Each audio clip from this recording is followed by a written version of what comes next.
Good morning, Earthlings. How you doing today? Josh Poet with you, First Contact Radio. Today, let's jump to our dream spell. Today our date is a white cosmic world bridger. A white cosmic world bridger. White is the color of refinement. Cosmic tone is tone number 13. It's called the cosmic tone of presence. The world bridger is the sixth of the symbols, and the world bridger bridges the worlds between life and death. And then you have the guide for today, which is the dog, which is all about the power of heart.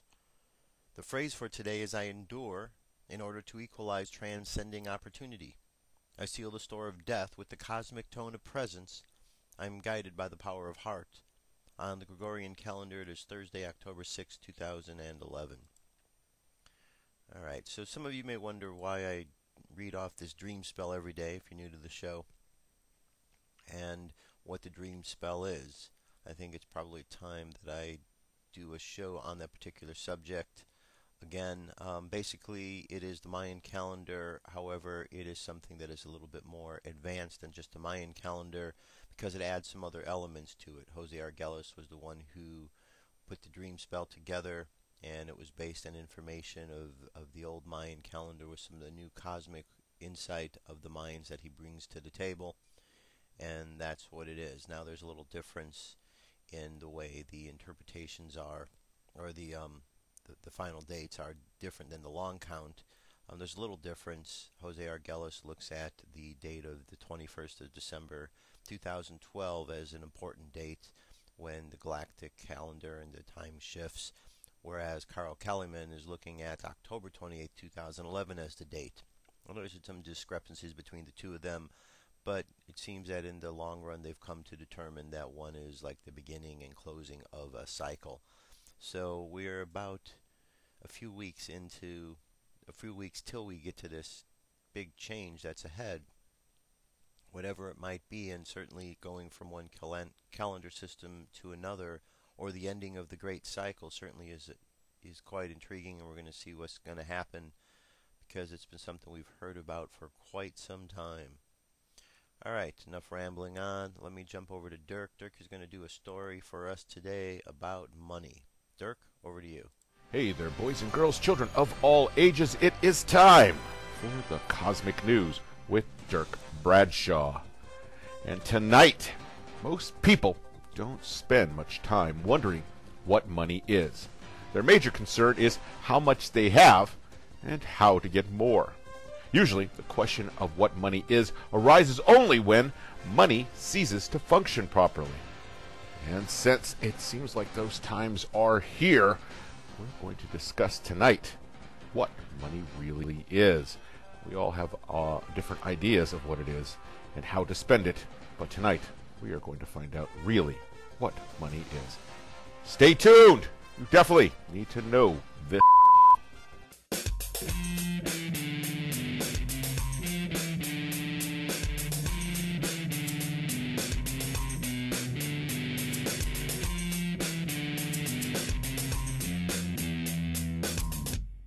Talking in very basic terms about what money actually is.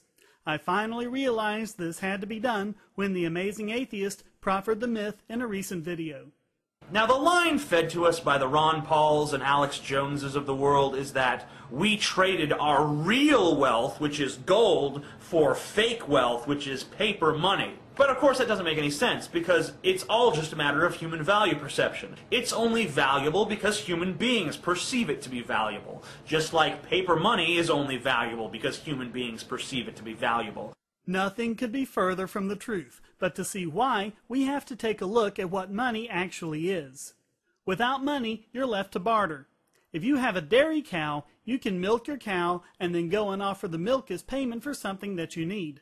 If you need a loaf of bread, then you have to ask the baker how much milk he's willing to accept as payment for it. And if the baker doesn't need milk, you have to go find another baker who does. And you have to do it before the milk spoils. In an extreme situation, you might imagine the baker needing his horse shod. The blacksmith doesn't need bread, but needs a new apron. And the tailor doesn't need any smithing done, but, aha, needs milk. So, having put in a lot of legwork to discover all this, You give your milk to the tailor in return for an apron, give it to the blacksmith in return for shoeing the baker's horse, and the baker gives you bread in payment. Whew! There's got to be an easier way. Money is what cuts out all the extra work and headache. If you have a commodity that everyone values, then you can just sell your milk to the tailor and buy the bread from the baker. Everyone else can then work out their own needs separately. In order to properly fill this function, money must have 4 aspects. It must be a medium of exchange, a unit of account, a store of value, and a standard of deferred payment. The medium of exchange is what we just witnessed in our example. In each case, every player in the market was willing to accept the money in exchange for some good or service. Why would they be willing to do this? It isn't as simple as people just perceiving it to be valuable, as TJ believes. It needs 5 separate characteristics. The first is that it must be transportable. In our example, the dairy farmer must be able to collect the money from the tailor and deliver it to the baker. The second is it must be divisible. If the price of the bread is lower than what he sold the milk to the tailor for, he needs to be able to divide it down and pay the smaller price to the baker, saving the extra money for something else. It must have a high market value in relation to volume and weight. It must be recognizable as money. In this case, the dairy farmer, the tailor, the blacksmith, and the baker all have to recognize and understand that the money is a valuable medium of exchange. And finally, it must be resistant to counterfeiting. The unit of account is related to the idea of the money being divisible. By having a standard unit, it's easy to tell how much you have. By being divisible, it can be broken down into smaller units without losing any of its overall value. It must be fungible, meaning that each unit must be perceived as equivalent to any other unit. And it must be verifiably countable. The store of value is incredibly important. Money doesn't create value, but it does let you hang on to it. In this way, it's kind of like a battery. Batteries do not generate electricity, but they help you store it for later use. Not only must it be able to be saved, stored, and retrieved, but it also must be valuable when it is retrieved. Finally, it must be a standard of deferred payment. If the baker is kind enough to give us a loaf of bread, trusting us to pay him for it when our cow is ready to give milk, then in this way we can defer the payment. The money must be considered as the appropriate way to settle our debt with the baker. The money becomes what's known as a tender. When the government establishes a form of money for deferred payments, it's called legal tender. Gold works extremely well for all of these functions. It's universally recognized as valuable, so it makes an excellent medium of exchange. Since every ounce, or gram, or whatever unit of weight you want to use, is the same as every other ounce of gold, assuming, of course, the same level of purity, it's fungible. If divided in 2, the 2 half ounces together are worth the same as the full ounce. It's a store of value. In fact, gold holds its value incredibly well over time. And since it is so reliable at holding its value, it makes a good standard for deferred payment. But what about paper money? TJ says it's just the same, because human beings perceive it to be valuable. It's not true, but in order to understand why it's not true, you have to understand something that may sound surprising. There really is no such thing as paper money. Paper is not a medium of exchange. There are different types of paper that have different values. A $100 bill has just as much paper in it as a $1 bill. Paper is not a store of value, nor is it a standard for deferred payment. People don't actually think that there's $100 worth of ink and paper in a $100 bill. They understand instinctively, even if they may not realize it intellectually, that the paper is acting as a proxy for a different kind of value. This is a $20 gold certificate from 1905. If you lived in 1905, or any time up until the United States went off the gold standard, you could take this $20 gold certificate into any bank or assayer's office and receive that amount of actual gold. The $20 would then be taken out of circulation. By the same token, you could take your gold to the bank or assayer and get the appropriate certificates corresponding to the amount of gold you gave up. This would represent new money in circulation. So what about today's money? If paper money is a proxy and we're off the gold standard, what is our money a proxy for? Our monetary system is known as fiat money. In other words, the money is declared to be valuable by government fiat. It has value because the government says so, because the government says so. This mandates its use as a standard of deferred payment. If a debt is owed, the person to whom the debt is owed must, by law, accept U.S. dollars as payment for the debt. That's the concept of legal tender. What has been absolutely destroyed is its store of value. If you have $10 in your pocket, it is not worth the same as that very same $10 bill would have been last year. The reason why is that the government, or more accurately the Federal Reserve, has complete power to print up however much money at once. And it doesn't take much to run a printing press. With the gold standard, the way in which new money enters the system is with people mining and extracting gold. This takes up resources, far more resources than simply switching on a printing press. For example, you have to pay the miners for their labor. So with the gold standard, the new money represents actual tangible value. The value of the workers who mined the gold, the value the investors put into it, the capital used to make it all happen, and so on. With fiat currency, it's all just ink and paper. The new money does not represent any significant amount of resources being used to initially obtain it. Initially, newly created fiat money causes an expansion of the economy. The new money appears to be additional sales and investments, which encourage businesses to step up production. But that's not what's happening. In reality, since the mere act of printing money does not increase economic wealth, the newly created money represents a portion of the same level of economic wealth as was there before. This means that the value of everyone else's money goes down. The economic expansion is an illusion, and the price is soon paid. In the United States and most other countries with fiat money, which is most other countries, the new money is injected into the banking system. This exacerbates the problem. First, the fractional reserve system multiplies the amount of newly created money, as I explained in a previous video. The new money pushes interest rates lower than where they otherwise would be. Since the interest rate is the price of a loan, loans are now cheaper, and so more people and businesses go into debt. All of this sends fake signals into the economy, resulting in malinvestments and capital being put into areas that would otherwise have been avoided. In the most recent crisis, this was the housing market, as the artificially low interest rates helped to disguise the risks of the loans in the secondary mortgage market. Obviously, this can't go on for long. The economy responds with a credit crunch, known more informally as a bust, and the economy goes into recession. The recession helps to reallocate the monetary assets back to where they need to be for a sustained, efficient economy. Although most political economists claim that this description is incorrect, it is the only model that has successfully predicted every bust since and including the bust of 1920. There is more about this in my video on the Great Depression. It makes sense if you think about it. Since money needs to be a store of value, its value needs to be able to seek equilibrium based on supply and demand, just like every other commodity.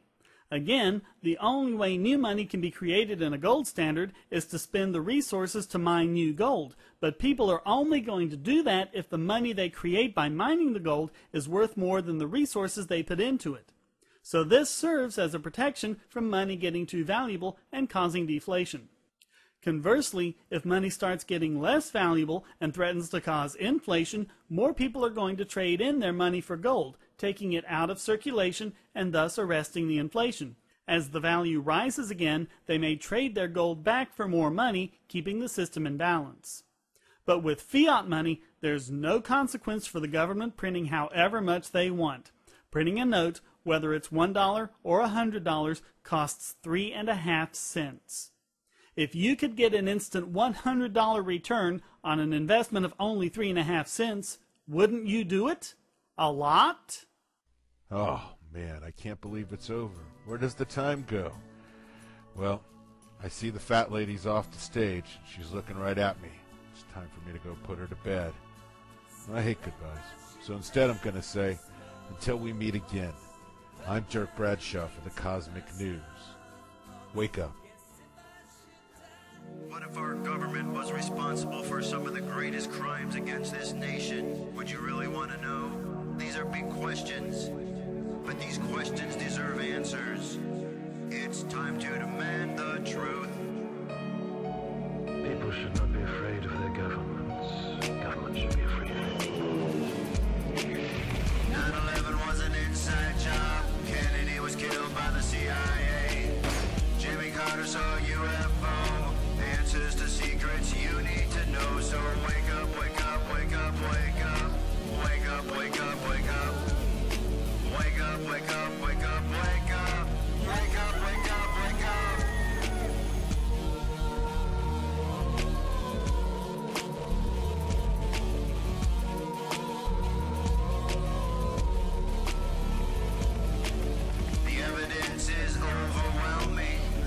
your fear. Take a look.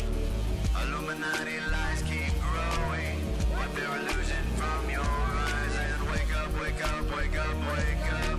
Wake up, wake up, wake up. Wake up, wake up, wake up, wake up. Wake up, wake up, wake up.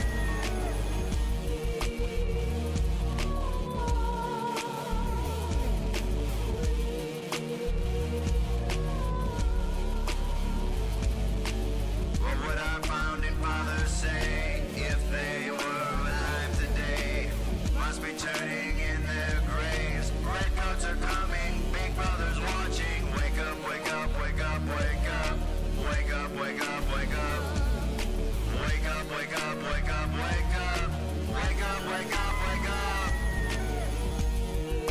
One if by land and two if by sea, and I on the opposite shore will be ready to ride and spread the alarm through every Middlesex village and farm.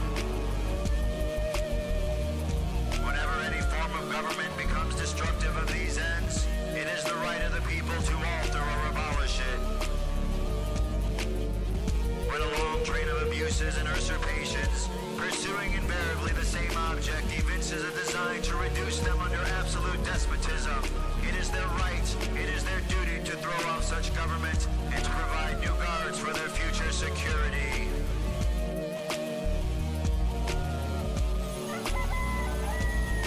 Wake up, wake up, wake up, wake up. Wake up, wake up, wake up. Wake up, wake up, wake up, wake up.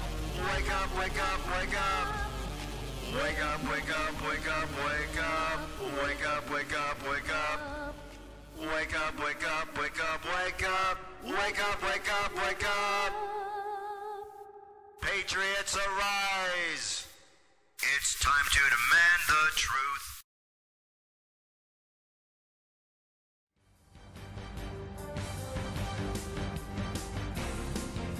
This is the UFO News with Joshua Poet.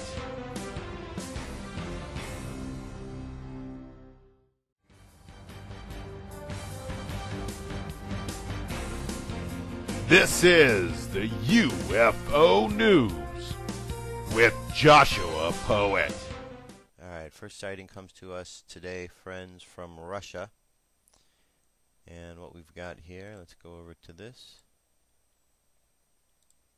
Alright, UFO in Russia over freeway recorded September 11th, or September 2011. Alright, this was actually September 22nd. And it says here, what I like about this video is that the person held the camera outside the car so that the UFO could be seen without window interrupting quality. Often windows reflect light, bugs, dirt, and so on, causing a good UFO sighting to lose all credibility. Great video. We clearly see the object disappear over the freeway bridge and reappear on the other side. Then it suddenly vanishes before our eyes. So let's look this ourselves.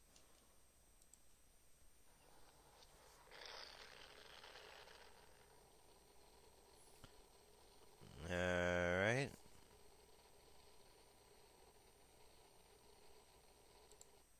Alright, cars moving along the road there, as you can see. Cameras out the window.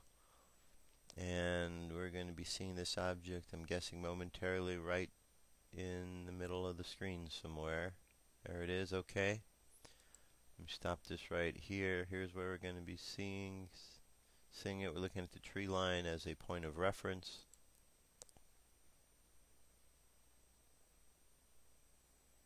Okay, and there's the object up in the sky right there.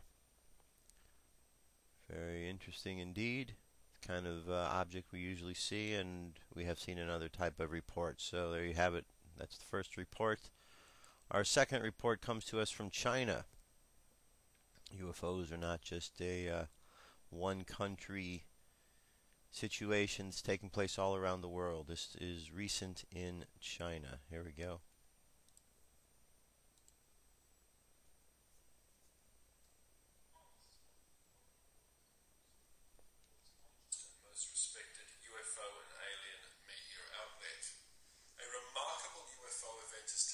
In China, where at around 8 p.m. on the 28th of September, above the city of Helan, a UFO was seen by a witness by the name of Mr. Tang.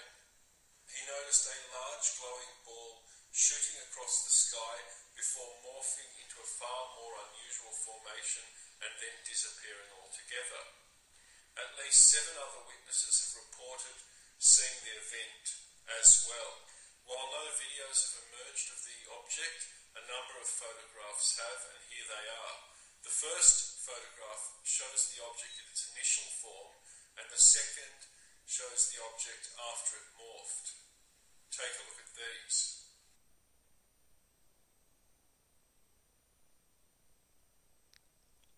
Alright, we got the object. Look at that, it's quite interesting looking. Lots of colors. The Chinese government, along with other governments around the world, is desperately trying to hide the reality of alien visitation from its citizens. How long will it be able to do? Alright, that was Michael Cohen, All News Web. We've got these linked up at our page. You can check it out. Now here's a story comes to us from Huliq, HULIQ.com. American astronomers have won the Nobel Prize for Physics. It was announced October 4th, thus giving a boost to the UFO phenomena, as revealed by some mysterious form of energy called dark energy that is pushing our universe apart. It goes on to say, meanwhile, these Nobel Prize winners were involved with a project to build a new super telescope in Cerrillo, Tololo, Chile, may help astronomers in the investigation of alien life. The Nobel Prize for Physics goes to 3 American astronomers this year. They discovered that the expansion of the universe is speeding up. That completely unexpected discovery suggests that empty space is actually filled with some mysterious form of energy called dark energy, and that dark energy is pushing our universe apart. Half the prize goes to Saul Perlmutter, who is at the Lawrence Berkeley Lab at the University of California, Berkeley, and the other half is shared by Adam Rees, who is now at the Space Telescope Science Institute in Johns Hopkins University in Baltimore. And he shares his half with Brian Schmidt, who was born in Missoula, Montana, but now works at the Australian National Observatory, reported the National Public Radio. Young astronomers will focus on finding the truth that is out there in the universe. Alright, very good indeed. Congratulations to them on the winning of that award. Now here's a image from NASA. NASA records a brilliant meteor and a UFO. Goes on to say here a wide-field meteor camera at NASA's Marshall Space Flight Center recorded this spectacular meteor breaking up in Earth's atmosphere on September 30th, 2011 at 8:37 p.m. Eastern Daylight Time.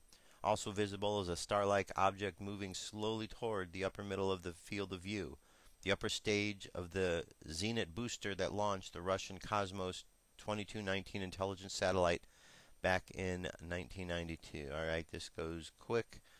Let's check it out.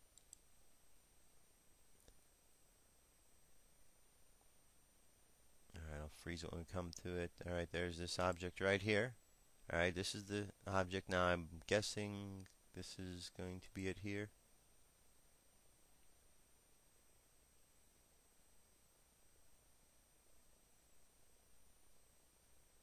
Well, that's quite interesting. Is that backwards?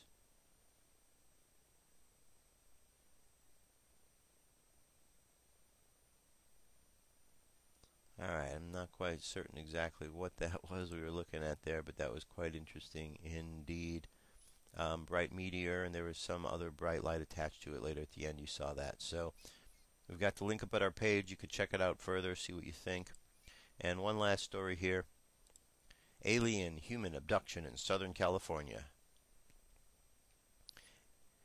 Alien human abduction of people have been reported for decades. It is common that abductees, only through their dreams do they recall these experiences. We have an example here reported by Southern California women who want to remain anonymous. Last night, for the 3rd time in the past week, I dreamt of being in an underground lab or some kind of very large underground facility. People of 2 types.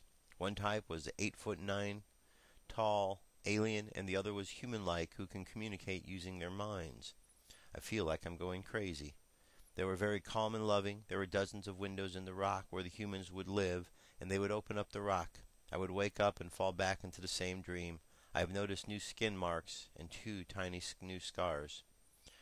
So, what's going on there? Not quite certain. but there are lots of reports like that out there. All right, that's our UFO news for today. I'm going to jump to a song. I'll be back momentarily, and we'll continue on with some more news and information. If all of this is true, and the evidence strongly suggests that it is, then our government, for some reason, has taken the stance that the general public must not be told the truth. Very good. Ready?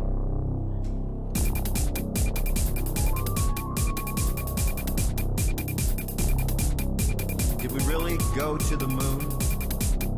Did we really land on the moon? And why weren't there any stars? Did we really go to the moon? Did we really land on the moon?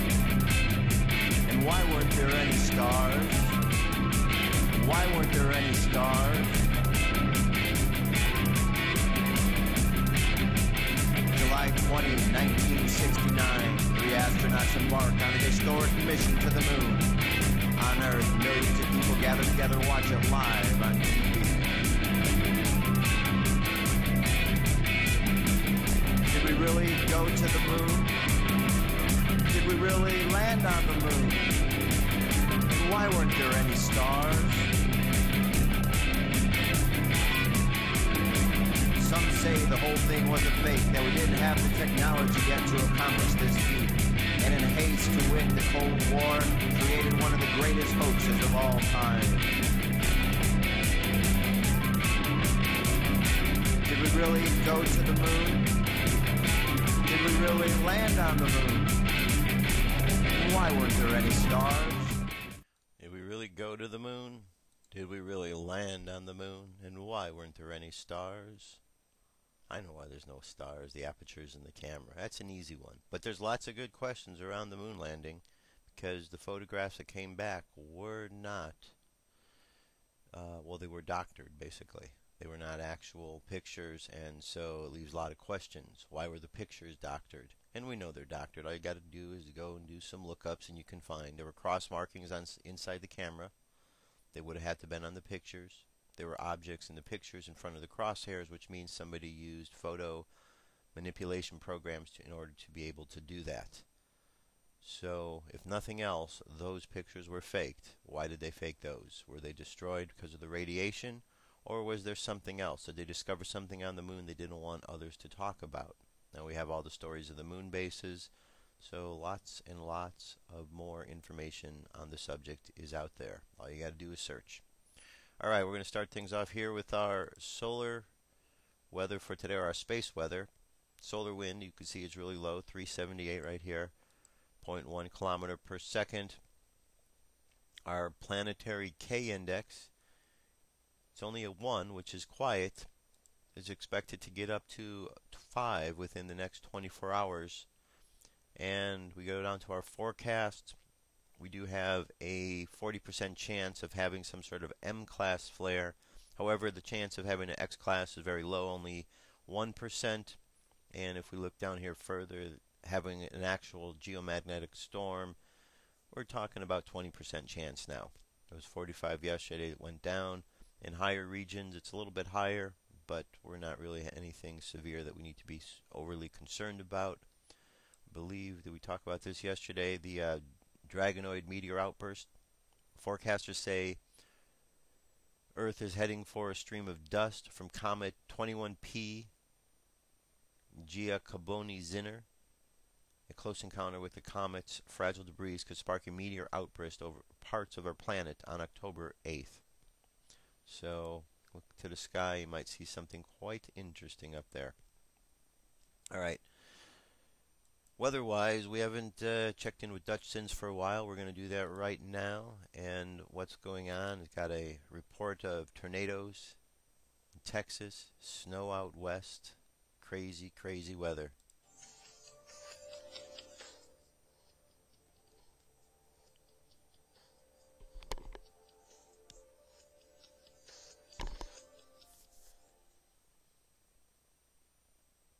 Hey everybody, Dutch Sense here. It is 5:30 p.m. Central Time on Wednesday, October 5th, 2011. And we're here on a telecast. We're looking at the CONUS radar view, continental U.S., And I'm looking at North Texas right now. There's some severe weather starting to break out south of Amarillo, and it looks like the computer is detecting a possible tornado and damaging hail. That just switched over from damaging winds, so it looks like this cell is picking up. It's just north, and Elk City, Altus. So in this area here in Texas, definitely want to pay attention to the severe weather warnings that are breaking out there. Let me just see if there's any alerts turned on right now.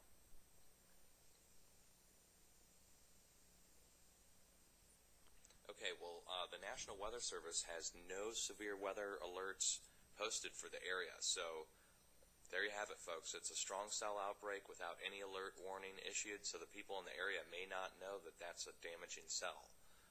Also to the west, over Los Angeles, you can see possible damaging winds detected. And let's just go ahead and turn on the alerts for that area.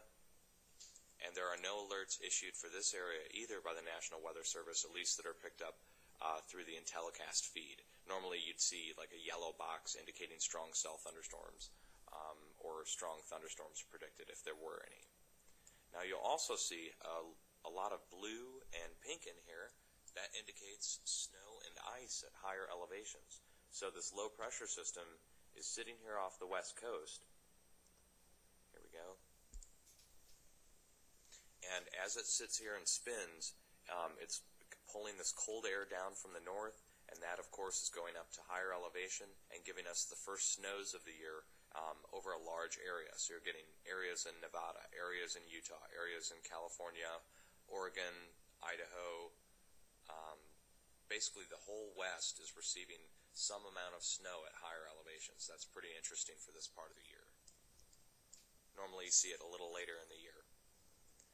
This storm will be pushing east, and as it pushes east into tonight, I think we're going to start to see this severe weather up near Bismarck and Minot. We'll have to watch that. That was a Harp Ring and Scalar Square affected area, and we're coming up on the 48 hours. So we'll have to wait and see. Also down south, let's just go ahead and turn on Titan storm tracking again. You can see the tornado marked, and that is going to head to the northeast through Oklahoma, through Kansas, up through Missouri as the storm passes to the east. So pay attention to warnings in your areas, and if there are no warnings, pay attention to the weather outside, and I'll put the links down below so you can monitor the situation yourself, folks, okay? Hang in there. Much love. All right, very good. Thanks, Dutch, for that report.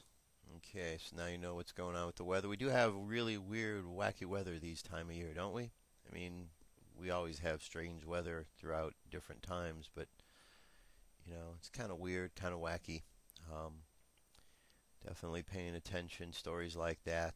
The weather out here in California certainly shifts. It'll get real warm, and then nighttime it's getting real cold again lately, and it seems a little bit strange for this time of year for it to be getting so cold as it does. We will definitely follow that. Now, our next order of business here is about 9/11 Truth Movement. This is an old video. This is Ed Asner talking about 9/11 Truth. I want to remind you exactly what he has been saying.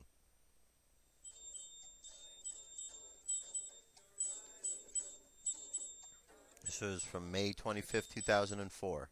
Could it all be accident? 4 planes destroying 4 different buildings? Why was Building 7 pulled down? Why was the steel quickly cut up from those Holocausts and shipped to foreign mills? What happened to the black boxes and all the information that they should contain? Were they all destroyed by the fires? Well, if the black boxes were destroyed, how could a simple little passport, I believe it was Muhammad Atta's, was discovered at the site of the crash? What damning evidence it is to indict Osama bin Laden and his gang with all of the gaps and loopholes and inefficiency and miscreancy and possibly criminality that was executed and committed during the tragedy of the 9/11 Holocaust. I feel very few of them have been efficiently and sufficiently closed, that our nation is still enormously vulnerable to further such attacks, that the ability to work together, as we are striving to do today in this gathering in Toronto, has certainly not been evidenced. But it also makes me wonder that with all of the porousness that exists in this country, despite the abrogation of civil liberties, despite the application of the home security defenses, despite the Patriot Act, that with all of those gaps and abilities to penetrate America, why nothing further has taken place? Because I know that the opportunities exist, which then directs me to saying, why just this one? Why hasn't it been followed up? And if the answer is there's no need to, then we wonder, what's wrong with Osama? Why is he let down on his job? And then that leads me to wonder, was it Osama? We all think, in the deepest recesses of our mind, I gather, could there have been great culpability and criminality within the framework of the United States? And if so, an independent inquiry would certainly do a hell of a job in picking at the scab that represents. Your spirit, your energy, is the only thing going that will help achieve this. Hopefully it will affect the media, and that this will not pass, this will not die with whatever resolutions the official inquiry comes up with. It's in your hands. Unity is the key, and applicability of that unity as the spearhead will hopefully provide more answers than we will ever get officially. I thank you for your efforts, your time, your money. I regret not being with you, but you can do so much to preserve the shreds of American democracy and idealism that are still left in this world. You can pick us up out of the ashes. Thank you. All right, I was Ed Asner, and that was a message to the 9/11 Truth Movement. Very good, very good. Thanks, Ed. All right, now, as many of you have heard, because we've been talking about it on this show, and they're talking about it in other news shows as well now, the Occupy New York is going on, and it's much bigger than what you're being told if you're watching the mainstream news. Just go to Google and Google in there Occupy New York, Google Occupy Wall Street, and look for additional things like overhead shots, and get an overhead shot of the city and look at how many people are out there. There's a lot of people out there. The unions are joining them out there. And what we're finding is there's a lot of mixed stories that are taking place from out of this area. And that's the confusing part, because you have all sorts of people running to fulfill some sort of an agenda. And part of what they're doing is they're really covering up the true agenda of what's going on here.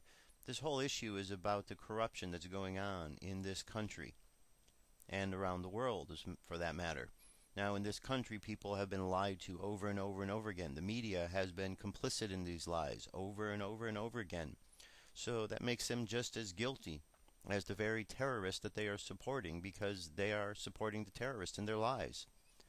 And as things go on, there's definitely a division being made between we the people and everyone else. And it's being determined out there that there's the 1%ers and you got the 99%ers. Most of us are part of the 99%. Unless you're one of the greedy fat cats there that are part of the Wall Street corrupt bankers, or the Federal Reservists, or those greedy ones trying to take things down. Unless you're part of those, you're part of the 99 cents. Yes, 99%, excuse me. And police officers, that means you too. Now, I know that you think that you are part of the 1%, but you are in the position where you guys are going to get eventually screwed over the most, because you are taking a wrong stance against the people. Well, guess what? You're not going to be stepping up for the other ones. They're not going to have you. They're going to use you as pawns to fight against the people, and then you're going to end up being on the wrong side of the fence because there's way more people than you can handle. So you really need to pay attention, officers out there, on which side you're in, because right now you're really showing yourself out to be, well, quite brainwashable and easily manipulated. So if you have any sense in your head, police, if you have any ability to think for yourself, use this time to think for yourself. Do some research before you blindly go out there and stand up for a cause that's screwing you over, as well as everybody else. Before you blindly go out there and do that, you decide real carefully which side of the fence you want to be on. Because one day, you're not going to have the chance to go back on the other side of the fence. So if you're going to stand up against the people because you think that's what you need to be doing to support the criminal government that's going to turn their back on you when they're done with you, then you go ahead and do that, and don't be surprised if in the future people turn their back on you and you lose all potential power that you think you have. Now, I want to show you some of the examples here of what's going on. This is Luke Rudkowski. It says journalist Luke Rudkowski was attacked by police Wednesday night while trying to document the Occupy Wall Street arrest in New York. NYPD used pepper spray, batons, and brute force to move protesters away from the entrance to Wall Street after many tried to push through police barricades. Rumors immediately circulated that police provocateurs dressed as protesters were to blame for the incident. Let's check this out.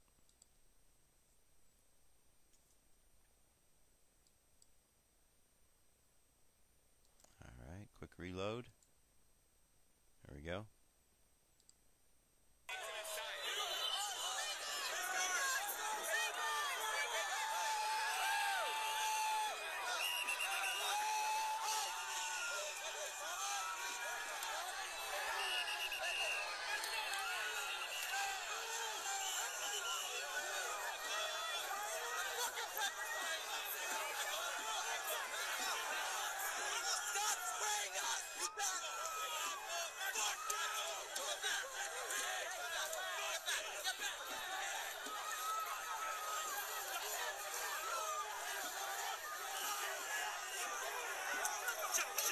Okay, you got it. Just don't hit me.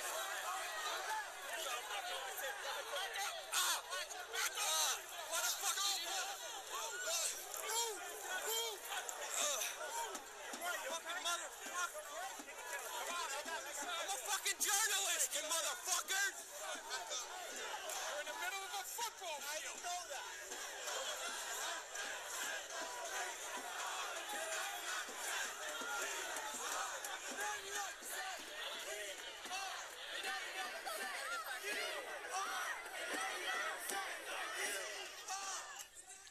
All right. As you can see, it's a bit chaotic out there. Now, I don't know. At a certain point in time, right now you see these people with the cameras. They're all being calm and surrounding the police and videotaping. At some point in time, maybe they'll tackle the police officers, and maybe they'll jump on the police officers and mob them, and the police officers won't do anything except get trampled. That's a good possibility because the numbers are growing. The numbers are definitely growing, and the police are getting more out of control. So when someone gets out of control, they become the enemy combatant. And actually, with batons in their hands, they actually are combating others. So they're putting themselves in the wrong position because it's not going to take too much for a crowd that overwhelms them to truly overwhelm them. So I hope that the police really do get on the right side and get their heads together on this matter. Now, we also had the message from Anonymous, which came out last week, or on the weekend, and it gave the police a couple days to stop beating on people. Guess what? Police didn't listen. Police don't listen. Why don't you listen, police? What's wrong with you? Are you not Americans, or do you want to declare yourself as the enemy side? Is that what this is about? Because you're not listening, and you are all going to suffer the consequences when the people turn against you. So please, for the sake of your families and you and what you're doing, do the right thing and get on the right side and show people that you really are to serve and protect. Get rid of the bad apples in your organizations because they're making you look bad. Because the good ones that are out there, if you're not doing anything, that means you're complicit with the bad ones who you're allowing to do things. So figure it out, officers. You're going to be on the wrong side real soon, and you're putting yourself there every day, and there's nothing anyone's going to be able to do about it because you've put yourself in the wrong position, and you're standing up against millions of people who don't like your behavior. We want you to change. We want you to change for the better. We want you to honor that badge you wear that says to serve and protect. Don't serve the criminals. Don't protect the criminals. Serve the people. Now, look at this. This is a bunch of nonsense right here. Chicago Mercantile Exchange protects the identity of "We Are the 1% sign maker." There's the sign right there. It says the sign made only a brief appearance this morning on the window of the Chicago Board of Trade, but the message lingers. 4 pieces of white paper pasted on as many windows of the historic 141 Jackson Boulevard building declared in dark marker, "We are the 1%. The taunt, it seems, is directed at the Occupy Chicago protesters who demonstrated under the banner of "We are the 99% in solidarity with New York Occupy Wall Street movement. Them's our fighting words, my friends. The 1%ers, those that are out there, they're all the greed, they're stepping up. This is going to get ugly. You can see this, okay? I'm not trying to push some sort of idea of revolution. The idea's already out there. I'm just paying attention to see what's going on. There's a war brewing in this country, my friend. It seems to be a civil war. Seems to be a civil war that's brewing, and I hear a lot of talk about that out there. So what are we going to do about this? Are we going to calm down, or are we actually going to get ourselves in a place where we're fighting with each other? Apparently we're fighting with each other right now. It's the police versus the people. It's the greed who are being now protected by the police against the people. But you know what, folks? There's millions and millions and millions of more people than there are of those police and those corrupt. There's 99% to 1%. And that 99%, well, they could squash that 1% very easily. So you 1%ers, you better be very careful, because there's more of us than there are of you. And we want our freedoms back, and we want you, well, basically we want you to leave. Go to jail if you're corrupt.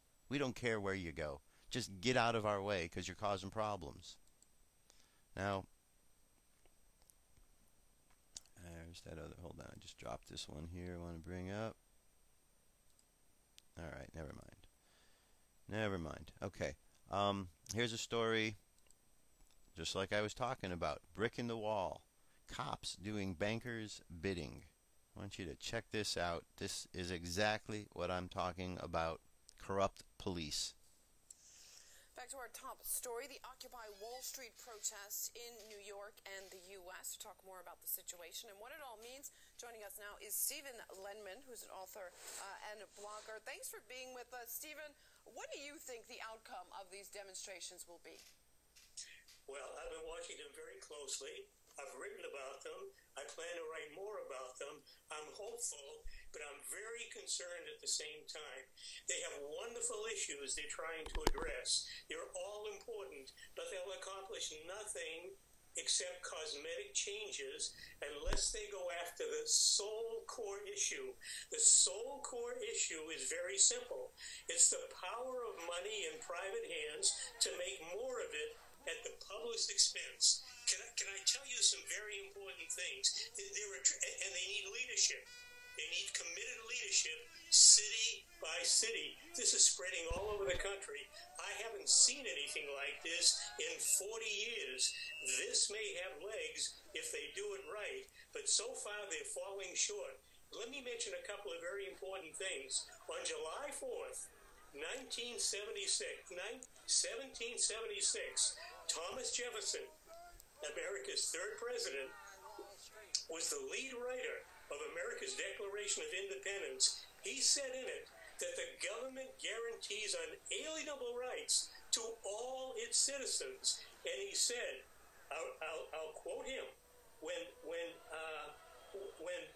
whenever any form of government becomes destructive of these ends, it is the right of the people to alter or abolish it and to institute new government. He said one more important thing about bankers. He railed against bankers. He said, quote, I believe that banking institutions are more dangerous to our liberties than standing armies. If the American people ever allow private banks to control the issue of their currency, which they do today, first by inflation, then by deflation, the banks and corporations... Stephen, I'm very sorry to interrupt. I just want to bring it back to some of the brutality, the brutal response. Yeah, I want to add something in there before we go on. Just because some of you may not know, unfortunately, it's sad to bring this up. Thomas Jefferson, do you know who he is? He's being eliminated. He has been eliminated from school books now. So Thomas Jefferson was one of the founding fathers. He wrote the Declaration of Independence, the Constitution. He was one of the third president of the United States. And if you listen to the things that he said back then, very, very important. Those things that he says are being trampled over right now. He's talking about the banks and not having the banks in control and how dangerous that is. One of the president candidates, Herman Cain, used to be with the Federal Reserve. Okay? We've gone from a point where our third president has warned about having the banks involved to now a presidential candidate who is being pushed by the mainstream media that used to be a head, I believe, of one of the Federal Reserve branches. I think it was Kansas. I'm going to double check that.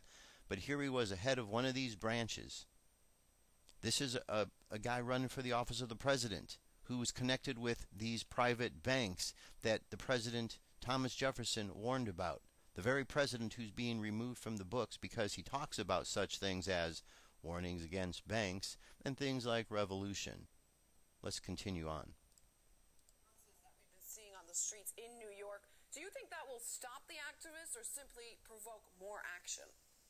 I think so far it's provoking more. But this is what cops do. Cops beat up on people. Cops enforce the power of the political bosses. They go out. Mayor Bloomberg sent them out. They didn't go out because they want to go out. They went out because the mayor sent them out. Bloomberg is a billionaire. He doesn't want his special privileges taken away from him, so he sends out the cops. They beat them up in New York. They beat them up in other cities. They beat them when they protest the IMF and the World Bank, other global institutions. This is what cops do. The people so far are very courageous. They're keeping it up. They take heart from what they see going on across the world, and it's still going on. Can they continue this? I worry that the weather will get cold up north, that they'll lose their interest. I live in Chicago. It can get very nasty in Chicago. Will they come out when the temperatures drop below zero, when it snows? Won't be easy. Right, I wanted to ask you that just briefly. We've been seeing these protests for 3 weeks now. Do you think it could come to that, to people just getting tired and going home? Oh, exactly. That's what usually happens, and that's what the power elite hope for. They'll let this play out. They'll send the cops out a little bit, and instead of beginning in the spring, which is what I wish they did, they began in the fall. And again, it's going to get cold all too soon. Come November, it'll start getting very cold in Chicago. It'll get down in the 40s and the 30s, around the freezing mark. Will these people come out? I don't know. They're certainly not going to sleep on the streets, and the numbers will dwindle. They may be committed people, but the big numbers probably won't join them. There were masses in New York yesterday, the biggest protest by far. Tens of thousands of people came out on the streets of New York. Whoever would have thought that many would come out 3 weeks after this began? Maybe this can spread in those big numbers across America. It did in the 1960s, and there was civil rights reform. It did earlier for labor. It was labor reform. Maybe it can do it now to get the kind of reforms these people want, but it won't be easy. It won't be without commitment, and it won't ever happen unless they address the core issue of money power in America. It's got to go back to public hands. Nothing will get done unless that happens. All right, Stephen Lenman, radio host, author, and blogger. Thank you very much for your analysis. All right, just one thought here. I want you to just take notice of this. Police beat back protesters of thousands of all Occupy Wall Street. Perhaps one day we'll see the opposite. Thousands of protesters beat back police. Thousands of protesters beat back police. Now, that's quite a good possibility because people are getting fed up of the police brutality. When you hear the word police and you think of the word brutality, those are two words that shouldn't go together. We're supposed to think police and we're supposed to think good guys, those who are on our side. Unfortunately, that's not the case. Unfortunately, it's not the case. All right, now, what's going to come of all of this? Well, there's a hacker group out there, you know of them, Anonymous, and they have certainly been working for the people. And they say that they pledge a cyber attack on the New York Stock Exchange. October 5th, Anonymous Group, a self-styled hacker activists behind attacks on corporate and government websites, vowed to support the Occupy Wall Street protest by erasing the New York Stock Exchange from the internet on October 10th. The group posted a video message on YouTube declaring war on the world's largest exchange in retaliation for mass arrests on Wall Street, and posted a link on the video of one of the several anonymous Twitter feeds. The 2-minute message didn't elaborate on the threat or whether it referred only to an attack on the Wall Street website, which would have no effect on trading. Anonymous has launched several so-called directed denial-of-service attacks on websites over several months, including actions on in December against the sites of MasterCard Incorporated, Vista Incorporated. Members of the group use specialized software to launch the attacks, which can slow or crash the site for a short period of time, according to court documents. Richard Adamos, the spokesman for the New York Stock Exchange Euronext, which operates the exchange, said the company doesn't comment on rumors or security matters. The New York Stock Exchange includes corporate information, press releases, trading notices, the company's rules and bylaws, and access to the service for companies whose stock is listed on the New York Stock Exchange. Trading systems are run separately through a separate data center in Mahwah, New Jersey. All right, there's more to this article. What is going to happen? Well, I thought that it wasn't just the New York Stock Exchange they had talked about, because I played the video a couple days ago. I thought that they were also talking about an attack and war against the New York Police Department for their activities. That seems to be left out of the story, and I'm pretty darn certain that when we played it, that was in there. The police hasn't stopped attacking. They haven't stopped beating on people. And if you're a police officer out there, you should know that you're a terrorist. Terrorist first, good guy second. Now, if you are a good guy, then do something about the terrorists in your organization. Because police, you're not the friend of the people. You are a terrorist. You should be ashamed of yourself for being so corrupt and being part of corrupt organizations. So whatever happens to you, you brought it on yourselves. Whatever comes to you, if the people turn against you, you've brought it on yourselves. All right. Now, let's close things off. Let's get away from the stupidity of the world and the stupidity of the organizations that are trying to be greedy and corrupt and power hungry out there. And let's get away from that and let's remember the important things, which is God. God is here. God has our back. God wants us to remember who and what we're about. And we do that by meditation and prayer. We connect in with who we are and what we're really about. Because all this stuff that's taking place in the world is, well, it's kind of nonsense. And in compared to the big picture, it really doesn't have any place or comparison at all. These are all little gripes we deal with. So let's just imagine ourselves walking along the path.